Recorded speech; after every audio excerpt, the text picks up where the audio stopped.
A successful jockey who recently hung up his boots to start his new adventure as a trainer. I am here to see Nick Scholfield as he starts his new adventure, and I'm excited to learn more.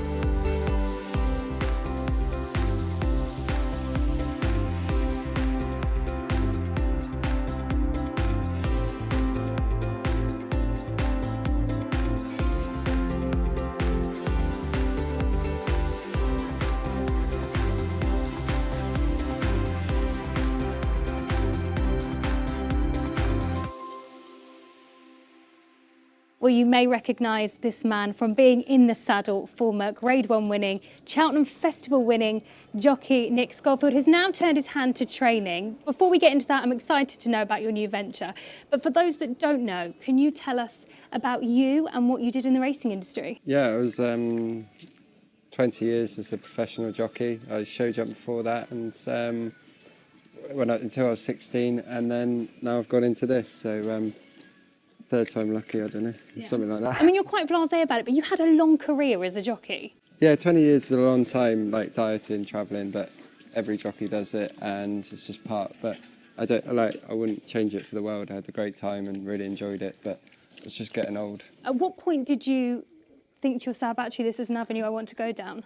Only quite recently. I've always enjoyed racing, and I wouldn't want to be out of it, so I was quite keen to stay in the industry, and I don't think anyone would employ me, so I sort of had to do things on my own. But no, I enjoy it. I enjoy like the whole race planning, the horse side of it, and obviously going to the races is brilliant. But that's sort of the bit on the top, isn't it? That's the cream on the top. But there's so much that goes into it, and I quite enjoy the process and the dreams of when the horses come in and what they might do and will they do. And some you don't think will do that well always end up doing better. So it's the difference in it. What was the process? How did you start off getting the yard and getting the horses? Yeah, we had a small little team before, a very select team, and then we were just doing a bit of pre-training, breaking in, nothing very serious, and it sort of kept asking to have a few more horses, and we didn't really have the facility for numbers really, and I sort of found out this was on the market, and it was sometimes you have to be a bit brave or stupid, and I thought, well, if I ever going to do it, now's the time. I'm still fit. I've got no commitments, so I can put everything into it and start a new chapter, really. Nick brought me along to see the final lot of the morning on the gallops. With the riders mounted and final checks done, it was time to head out and watch the horses in action. In the car on the way, Nick talks me through his current training method for the horses. They have Sundays off. They're on 6 days a week. I'm normally riding out, but because you're here, I'm not. I've chauffeur driven. So, yeah. And yeah, we try and keep it. The horses seem to like routine, but at the same time we try and mix it up. Every lot sort of does something different. So some might be doing 2 canters, one might do 1 canter. Some are babies that you try and educate, do a bit of jumping, get them going. And then other lots might be working if they're gearing up to a race. So each evening we go through the board and work out what and we try and match up the horses so that everyone's doing a similar sort of work in that lot. Do you ride then every lot?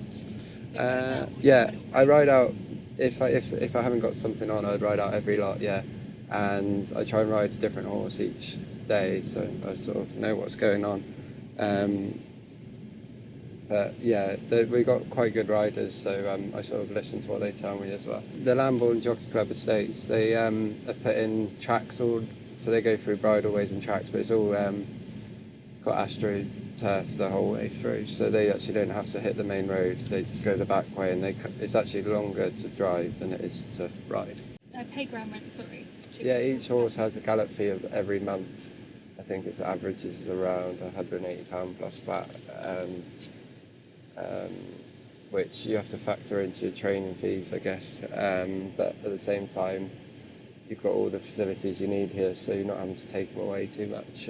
So you can do a lot of your work here. Everyone has their own hat silks, so you can identify who's who.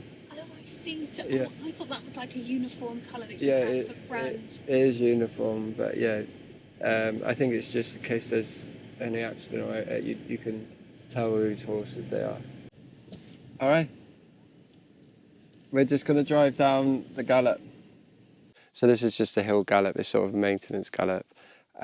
Slightly quicker surface to the one just over there, what used to be Charlie Mann's gallop. I think it's Peter Woolwyn gallop they call it now. And that's just got a new surface on, and it rides really well. Martin Collins, bit deeper. Probably this is more for flat horses this side and more for jump horses the far side. So, and that's just basically to build stamina. They don't go quick on here. And then you've got other gallops, Kingsdown over there, and the back of the hill where you work your horses go a bit quicker. But this is all just for routine work. How do you know what the horse is going to turn into? Do you know if it's going to be long distance, short distance? Is it trial and error? And then how do you know which gallops to put them on? You get a fair idea from the pedigree and whoever's broken in the horse, what stage they're at, and then that sort of tells you. And every horse is different, so you sort of get a picture of what they are, and if one's struggling, you sort of switch it up, or if one's going well, you up it. You know, they sort of tell you. It's like humans, I guess. And when you mean up it, would you mean you'd up the training, pull back slightly if they need a bit longer? And they tell you that if they're struggling to get up there, then we'll take them on this side of the gallop, and if they're going a bit better, they'll go on the far side gallop, and vice versa. And I suppose that's why it's so important to listen to your riders, because they're going by the feel of the horse, you're watching them, so that's why it's a bit of a team effort really, isn't it? Yeah, everyone plays a part, and there's actually speed cameras up there, so you can see what pace they're going. Oh, right. So they're not allowed to go over 25 up the hill, and it tells you, I think we can see it, it's just a bit further up, and as they're coming in, the first rider can see what pace they're going, so the speed camera's up there as well. That's really cool. Do you use any tech like that on the horses? Any of your riders have that on? Not currently, I'm not against it, but no, bit by bit, I think. Yeah. So we're about to see the horses go up the gallops in a moment. They're just there. So what have you instructed them to do? They're just doing routine today, nothing too exciting. They're just going to come on the gallop now. Right, let's go then. Sorry. Let's go. Is there any reason you put them in this order? The horse in front's a bit older and stronger, has raced this summer, so he's a bit fitter, and the other two are a bit younger. The mare at the back's only a 3-year-old. She hasn't really done that much. So. Your middle one's nice. Yeah.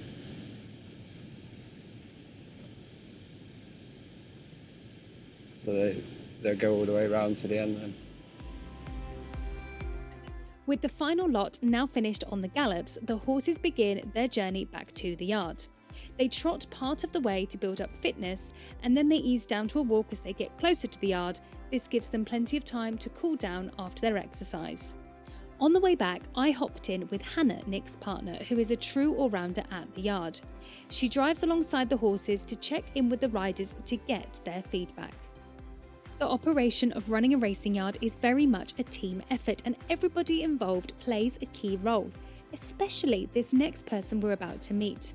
While the final lot were on the gallops, assistant trainer Harrison was busy preparing the feeds. Alongside supporting Nick with the training, Harrison plays a big part in the day-to-day care of the horses. Here's what he has to say about the level of care that goes into looking after these incredible athletes. So in the mornings, obviously they get fed first thing. They then get mucked out and that, and obviously Nick does the board of what they're doing for the day.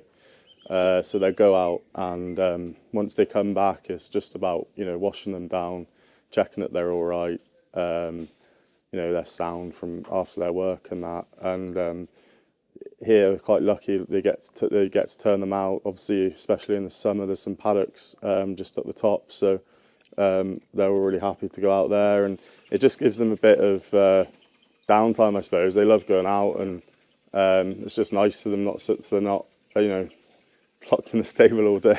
Why do you love your job? Why do you love working with racehorses? I suppose, for me, it's not really a job, it's just a way of life, and I don't know, it's just nice to see youngsters, especially. Obviously there's quite a few youngsters here, so it'd be nice to see them come through, and once they get to the track, and hopefully one or two of them will turn out okay. Why do you think Nick will stand out as a trainer, maybe compared to other trainers? I think obviously he's he's still quite young, and he's really ambitious, and it's just obviously it's a really nice yard, and there's a lot of there's a good few people working here, and I think if everyone's kind of worked within racing, so if we can all work together and kind of help him push through, and hopefully he'll get to the top. It's only early days here, but it seems to be going the right way, and I suppose well, for him and for everyone who works here, they'd like to see him be as successful as a trainer as he was as a jockey. There's no right or wrong. It's what works for you and the work you're doing, and it's just matching up what suits you. And I suppose everyone's different and tries different things, and probably nobody's really right. But I suppose the end result, you need the horse at the end of the day. Yeah. But if you can just put as much goodness into to get to the best of that ability out of the horse, each horse you get, if you can get the best out of that horse, then hopefully, as long as you feed them well, look after them well, and treat them well, and they'll look after you. Then hopefully that's if you look after them, hopefully they'll look after you. And it's just about just not making it too complicated for them, just keeping it simple and keep giving them the best feed they can have. And hopefully, if we can get them fit enough, they will. You can only do what you can do for each horse, and hopefully they can reward us in the return. I mean, you've got very happy horses. They do look very happy here. Yeah, I think we're fortunate to have the turnout. So every day they go out, weather permitting, unless it's like a hurricane, they always go out in the field. And, it's a real airy box, and I think everyone's happy here anyway. So happy people, happy horses, I guess. Is it quite scary? Yeah, of course it is. It is scary, but at the same time you have to take risks, don't you, to get anywhere. So it's a bit of a risk, but I'm enjoying it. It seems going well, and we've got good people here, and Hannah's here every day, and Eddie. We've got a good team. Harrison, Mick. So there's enough of us sort of to get involved. We're in no rush really, because the horse all had the summer breaks and they didn't come in till the middle and end of July. So they're going to take a bit of getting fit. We've got a few that are ready to go, but we're sort of giving them a mini break, and we're aiming towards next year really. We're building towards that. So we're in no rush. We're a very small fish, and we haven't got loads compared to the big boys, but if we can just tip along quietly and do a good job for what we have, we'll be happy.